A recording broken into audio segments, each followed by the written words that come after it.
Real Loud Reviews. I think we should record. Yeah, you sure? Yeah. As you can't see this. Oh my god, I got a Coke. Did you get me a Coke or did you want one Coke? I asked you one and you said you wanted water. Yeah, did you want a Coke then? No, I actually felt like lemonade. Maybe I grabbed a Coke. You did. Okay. Oh, we must both. He told me today, oh, you think I'm senile? He's done 2 things today that are senile. Look, I know my memory's fucked, but at least I know what I'm doing. Oh, hey! Hi, Hi, I'm Mark. I'm Brian.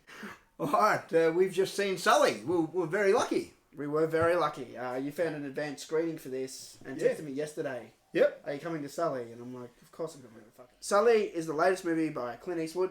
We both love Clint Eastwood. Yeah. He does movies. He's bold. He's not afraid. And I saw it in a Clint Eastwood interview once where he was sitting there with his cup of tea. He was stirring the tea and he said, "Movies are too PC these days." And I was like, "Oh my god, he's right."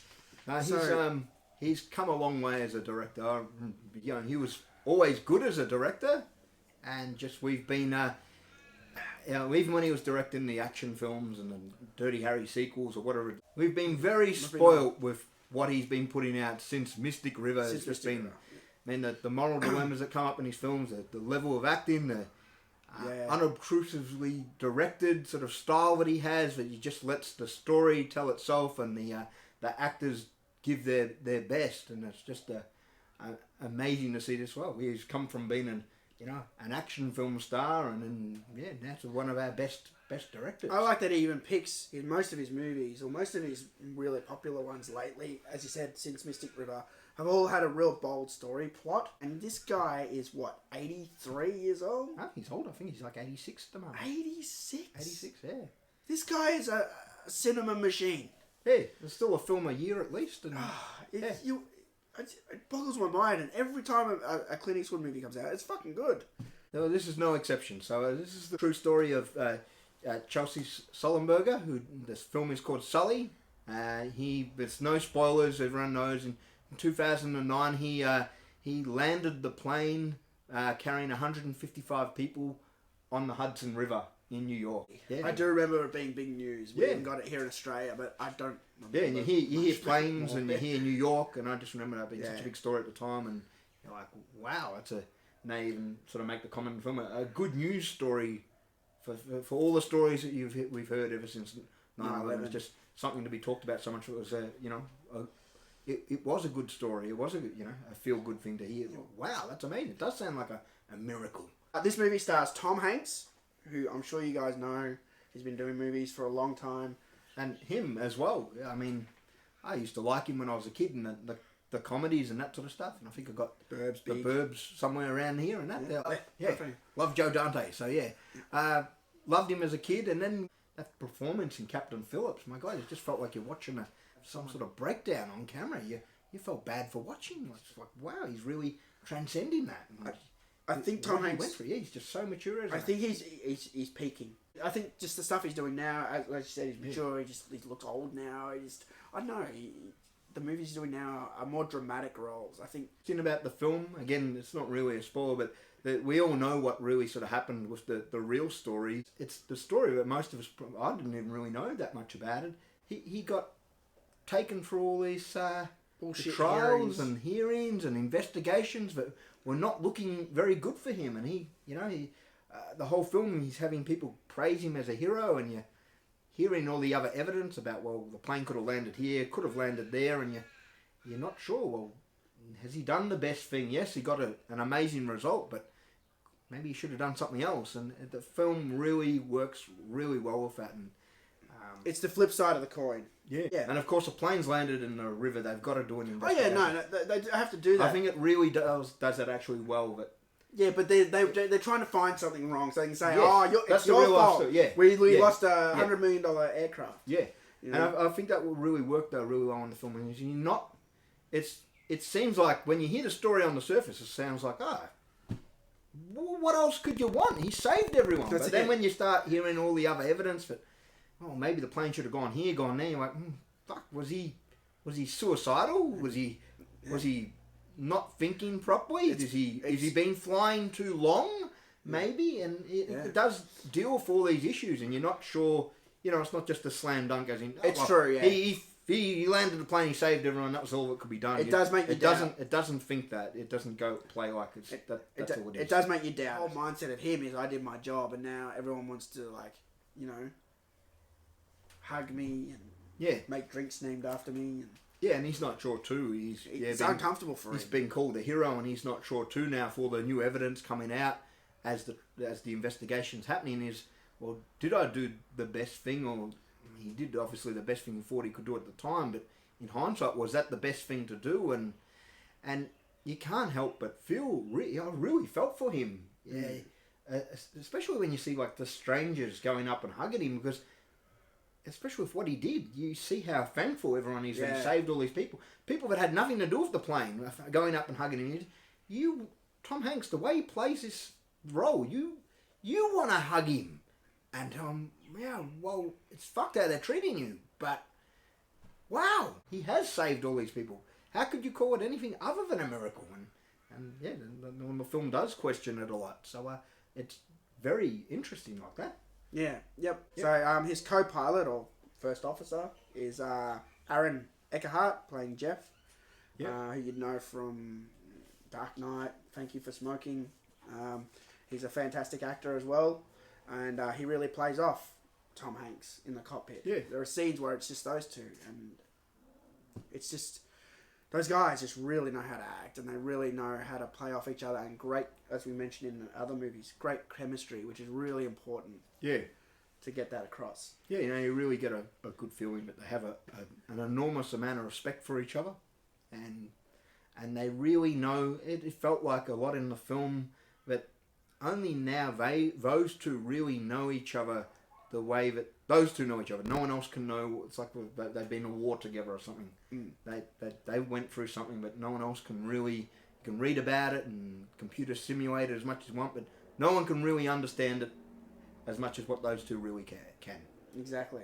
Like I said, there's a lot of good scenes with just the two of them when they can't sleep, or they go talk about what's happened and what they're then still going through with the investigations, and that's their job, that's their livelihood. If they can't fly, they literally can't pay their bills, and it's just not like a job; it's a passion. Those people that fly planes love them, and to see someone that might, or all of a sudden they might never even be allowed to fly a private thing because what they've done is deemed dangerous. Yeah, I love the structure of this movie.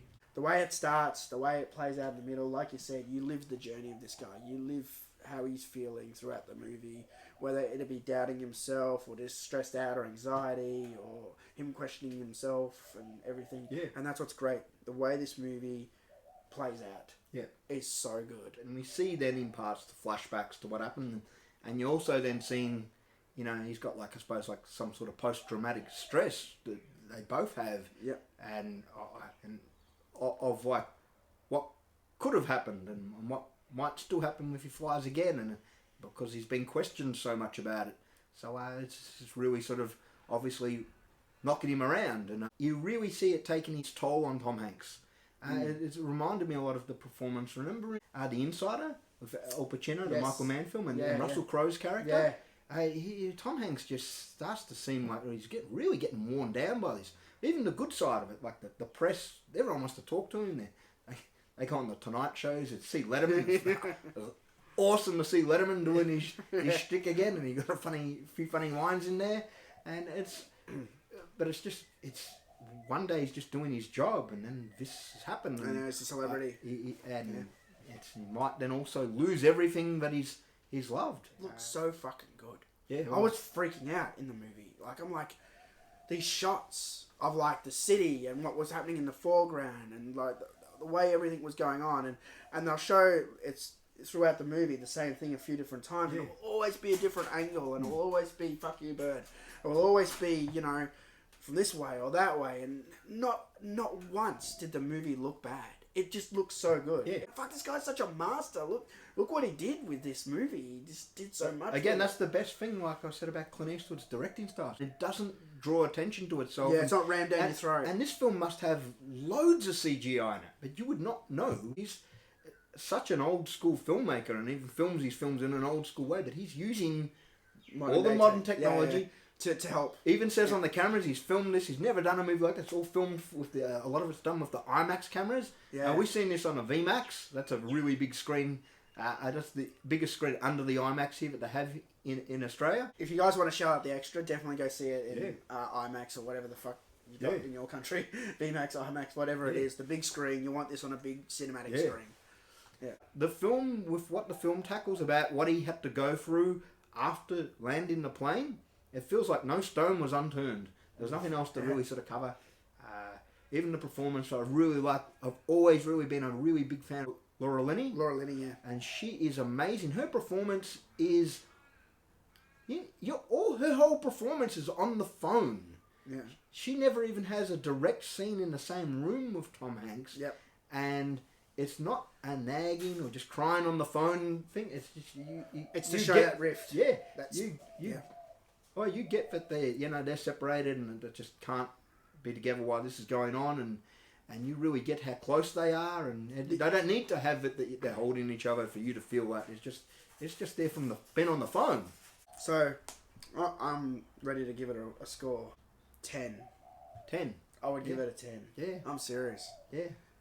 Okay. I couldn't find a fault with the movie. I immensely enjoyed it. Yeah. On a technical level, on a story level, acting level, directing level, everything was just... Yeah. Everything was perfect for me. This was a perfect movie.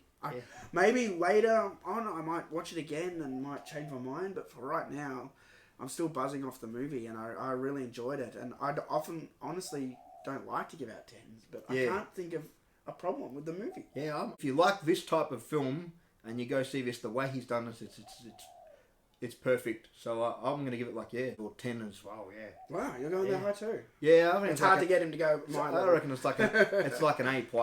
So I couldn't give it higher. The reason I give it such a high score is I felt a real lot while watching it. I couldn't help but feel really. You really want to know what's happening, and you felt a lot, as in emotional, for what everyone was going through, including passengers on the plane when the plane's going down.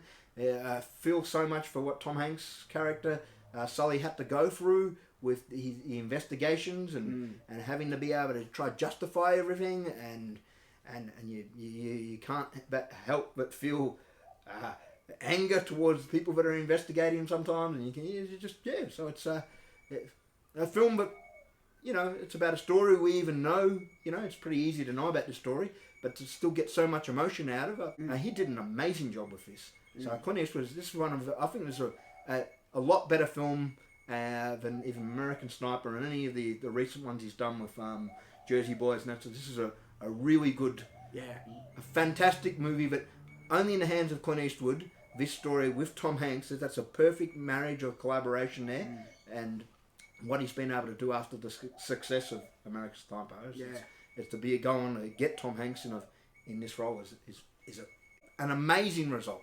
Yeah. So, for sure. We both highly recommend it. It's a perfect film. Yep. Go see it. One of the best things I will say about this film is we really both enjoyed Bloodfather, but that's more of a, we could see we liked that. I could see where a lot of other people might not like that. Yep. But I could take my son, he's 10, and he wouldn't normally really want to sit there and watch a drama for, nearly 100 minutes, but he would be glued to the screen, and I will take him to see it. I could take my mum and my dad that don't normally like going to the movies or want to see any movies at the cinema, and they would sit there and go, wow, that was it. That was good.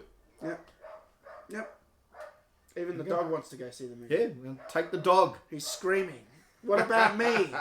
You said you got to take your parents and your son. What about fucking me? You just leave me outside in the kennel all day long. So that's it from us. Okay. See you next time. Thank you. Bye.